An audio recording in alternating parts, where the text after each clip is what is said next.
જય શ્રી કૃષ્ણ મિત્રો, ચાલો આપણે આજે ઢોકળા બનાવીએ. એની માટે મેં આ હાંડવા ઢોકળાનો લોટ આવે છે એ મેં 3 વાડકી લીધો છે.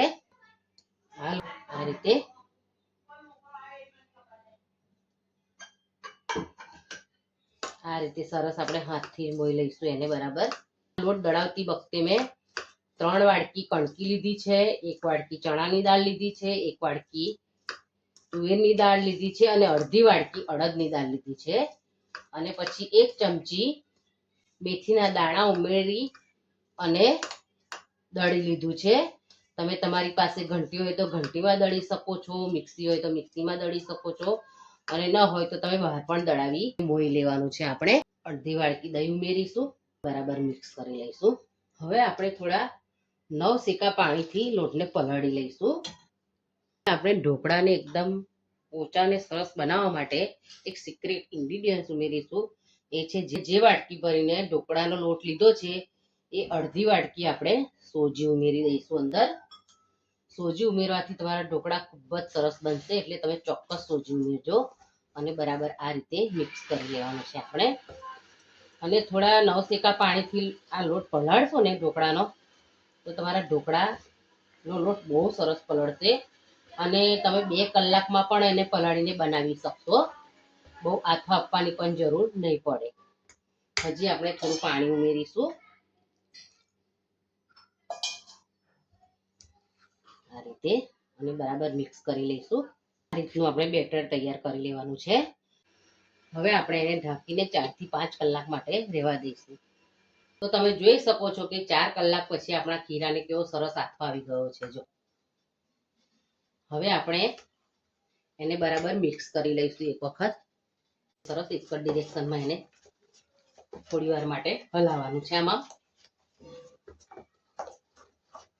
3-4 મિનિટ માટે આમ હલાવી લેવાનું છે, એટલે એમાં હવાના કણ ભરાશે ને તો આપણા ઢોકળા બહુ ફાઇન બનશે. ચાહો તો એને 2 કલાક પછી પણ ઢોકળા બનાવી શકો છો. ખૂબ સરસ ઢોકળા થાય છે. આ રીતે સરસ એને હલાવી લેવાનું છે. ટેસ્ટ મુજબ મીઠું ઉમેરીશું, 5 ચમચી હળદર ઉમેરીશું, આદુ મરચા લસણની પેસ્ટ ઉમેરીશું 1 ચમચી, ખાંડ ઉમેરીશું આપણે. ખાંડ ઉમેરવી ઓપ્શનલ છે. હવે આપણે મસાલાને બરાબર મિક્સ કરી લઈશું. આ રીતે આપણે બધા મસાલાને મિક્સ કરી લેવાના છે. થાળીને તેલથી ગ્રીસ કરી લઈશું. આ બેટરમાંથી આપણે 3 ચમચા જેટલું બેટર આપણે અલગથી લઈ લઈશું. પહેલા આ રીતે 5 ચમચી ખાવાનો સોડા ઉમેરીશું, જેથી આપણના જે ઘણી વખતે ગળે આપણને લૂચા વળતા હોય તે વળે ના ઢોકળાના, એની માટે આપણે થોડું તેલ ઉમેરી અને આ રીતે એને મિક્સ કરી લઈશું. ઢોકળા તમે સવારે બ્રેકફાસ્ટમાં પણ લઈ શકો છો, અને સાંજે કંઈક હલકું ખાવાનું મન થાય તો પણ તમે આ ઢોકળાને બનાવીને લઈ શકો છો. હવે આપણે બેટરને ગ્રીસ કરેલી થાળીમાં લઈ લઈશું. આપણે ઉપર લાલ મરચું પાવડર સ્પ્રિંકલ કરી લઈશું. પહેલેથી ગરમ કરેલા પાણીમાં એને સ્ટીમ કરવા મૂકી દઈશું. 10 થી 15 મિનિટ માટે આપણે એને સ્ટીમ થવા દઈશું. 10 થી 15 મિનિટ થઈ ગઈ છે. આપણે જોઈ લઈએ કે આપણા ઢોકળા તૈયાર થઈ ગયા છે કે નહીં. આ રીતે આપણે એક ચપ્પુની મદદથી એને જોઈ લેવાનું છે. જો આપણી છરી ક્લીન આવે છે એટલે આપણા ઢોકળા તૈયાર થઈ ગયા છે. હવે આપણે એને બહાર લઈ લઈશું. હવે આપણે ઢોકળા માટેનો વઘાર તૈયાર કરી લઈશું. એની માટે વઘારિયામાં આપણે તેલ લઈ લઈશું. આપણે રાઈ ઉમેરી લઈશું. આપણે ઢોકળાને કટ કરી લઈશું. તલ ઉમેરી લઈશું.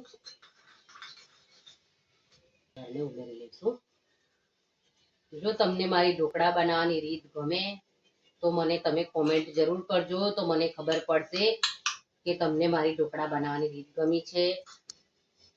તમે તમારા મિત્રો અને પરિવાર સાથે મારી રેસીપી જરૂર શેર કરજો, અને તમે કઈ સિટીમાંથી જુઓ છો એ પણ તમે મને કમેન્ટમાં લખીને જરૂર જણાવજો. તમે જોઈ શકો છો કે આપણા ઢોકળા કેવા સરસ તૈયાર થઈ ગયા છે. એકદમ પોચા છે અને સ્પોન્જી પણ છે. જો તો તમે ચોક્કસ એક વખત આ રીતે મારી રીતે ઢોકળા બનાવજો અને મને કોમેન્ટ જરૂર કરજો. આપણે આ રીતે પણ ઢોકળા વઘારી શકીએ છીએ. રાઈ ઉમેરીશું 1 ચમચી. રાઈ થાય એટલે તલ ઉમેરીશું 1 ચમચી.